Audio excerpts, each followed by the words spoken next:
Hey guys, how's it going? So yeah, do not be a Coomer. It's not a good idea to ever be a Coomer. And I mean this. This is coming from somebody who has been a Coomer pretty much all his life. I consider myself a recovering Coomer. If you don't know what Coomer means, that's okay.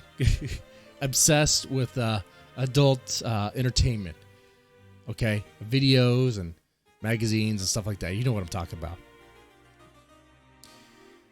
I mean, and what's your story, by the way? I'm curious what your story is and how you got involved in it, and how you became a Coomer, and how you feel about like trying to distance yourself from that material. Okay, my story: when I was in 6th grade, I was riding my bike. I injured myself by falling off. I scraped my knee. I went upstairs to my parents' bathroom to find something to rub on it, like Neosporin or whatever. I was looking around, didn't find anything in the messy cabinet, so I opened the cabinet that was above the toilet, and that cabinet was a tall, like, closet thing. There's 4 shelves, and each shelf had stacks of porn magazines, of adult magazines, everything from Playboy to Penthouse to Hustler to Booty. I never heard that magazine before, but it had some giant booties in there in that thing.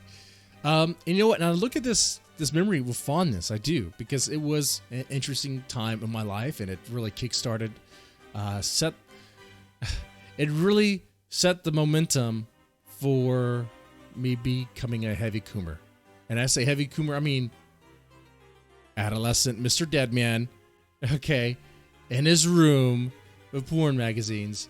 What do you think I was doing? Okay, how do you think I spent my days, my weekends? Yeah, I didn't go out and play with friends. I was busy playing with myself. And then that's actually one of the negative effects of of that sort of content, is because you become addicted to it. That is true. Some people like dismiss it, like, whatever, I'm not addicted to it, whatever, it doesn't affect me. But the time you spend playing with yourself and like that sort of thing is time that you're not spending with friends or in social interactions where you can actually develop social skills. Wow, imagine that. And you become like a shut-in just playing with yourself. That's not good. But so getting into the negative effects of that content and why it's not a good idea to be a Coomer. Like I said before, you might have a tendency to be socially awkward.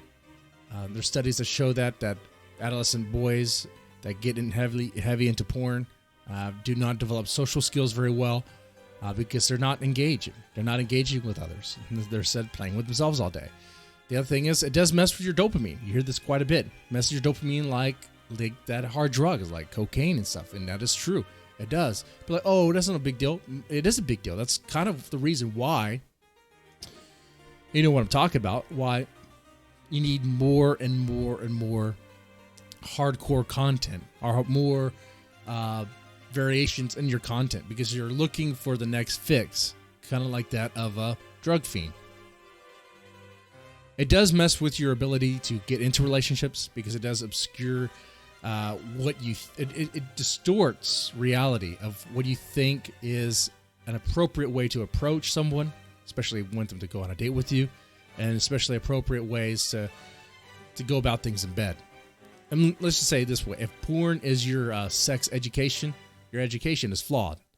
Most chicks do not take it up the butt. Let's just go there. Most chicks don't take it up the butt, and they're not going to be like deep throating or anything like that. Okay. Anyway, the other thing it does, and like if you're in a relationship, and I used to be against this. I used to be poor for porn, like porn all the way. Like there's nothing wrong with it. Okay. And I had a video on another channel saying that, those that say that porn is harmful in a relationship, that's just the other person in the relationship being jealous. But it's more important than that. It goes deeper than that. It's not like they're jealous because you're cheating. They're jealous because you're spending time pleasing yourself when she's right in the bedroom or in the living room, and you could try, to do things with her. But instead, you're doing things with yourself. Okay. If you don't understand how that's selfish, how that could be seen, can be kind of hurtful emotionally, then you're not really thinking about it. I'd say really think about what's going on there. Really think about that picture. you are in your garage or in your shed or in the bathroom, whatever, pleasing yourself while your wife or girlfriend is in the bed or in the living room. And you could easily try to, flirt with her, get the things going, and get into that. But instead, you're not. It's like a party for one, and it could be a party for two. You know what I'm saying? Besides, she starts thinking, well, what is it that I'm not doing, And it leads into a bad situation. But I think the most important, just two main reasons why you should not be a Coomer, why it's never okay to coom. Two main reasons. Okay? The first reason, for you. The mental image. What does it look like when you're just yanking your chain, playing with your monkey? What does that look like? You look like a freaking primate. You look like you are a slave to your groin, a slave to your dick, that you do not have control in your life. You have to go down to like primal pleasures or whatever and be like no better than a chimpanzee. No better than a chimpanzee. To me, just that mental image alone, like, it's like, no, like, I don't need to succumb to that. I could do better for myself. Maybe that's a point that resonates with me. I don't know if it resonates with you. We all have our own. The other thing is, and you realize this too when you start looking into the ugly side of pornography, is that things are not as produced or as clean as they appear to be. There's a real reality of an ugly side to pornography, where the women are coerced into doing things they don't want to do. Yes, they're paid for it, but they didn't agree to do that. They said they weren't going to do that, but the way they were coerced is through threats. Okay, first it's through money, then it's through threats, and it could even be violence. I mean, who's really going to speak out? Porn stars aren't going to speak out until after they leave the industry. And it's very important to take into account those stories, the ex-porn stars that do a tell-all about what happens in the inside, but people dismiss that, be like, oh, whatever. I'd rather just fap and get off, whatever. It sucks for that person who had a horrible experience, but maybe it's not all. No, I guarantee you, 90% of the chicks you see in those videos are not doing that because they want to do that. They're doing that, of course, for the money. They're smiling when they get jizz on their face. You think they really want to get jizz on their face? You jizz on your girlfriend's face and see how she reacts to that shit, okay? No, they don't want jizz in their face. They don't want jizz in their hair. They don't want jizz in their eyes. They don't want to take it up the ass, okay? They're not doing ass to pussy, because that's going to be like a UTI right there. They're not doing ass to mouth. Heat in the moment? Oh, that better be heat. What heat in the moment? What? Okay. No woman with self-respect is doing that shit, okay? So the women are getting paid for it, but they have no self-respect at all.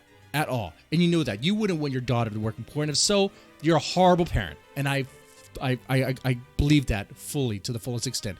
If you believe you're okay with your daughter, be like, oh, it's okay for your daughter to be sitting there on her knees, getting jizz on her face, and taking dicks up the ass, then you are a horrible parent.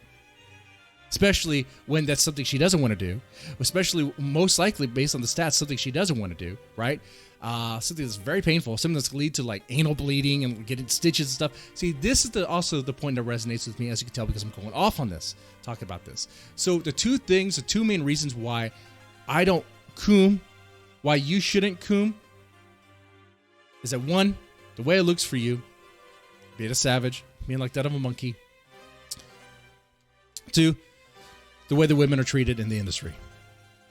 And if you think, okay, well, if you're a feminist and you watch porn, you're not a feminist. Go fuck yourself, okay?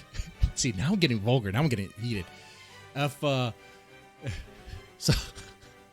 if you care about women and you watch pornography, then you don't care about women. That's what it is. Oh, it's empowerment. It's empowerment. Really? Taking 2 dicks in the ass is empowerment? Huh? Getting DP'd and deep throating, that's empowerment. A bukkake scene, that's empowerment. Go fuck yourself. Come on, guys. Don't coom. Not a good idea to coom. Never coom. Now, you might have weak moments. I get that. We all make mistakes. But it's good to live your life strong and never coom. Anyway, I'll take it easy. Have a good one.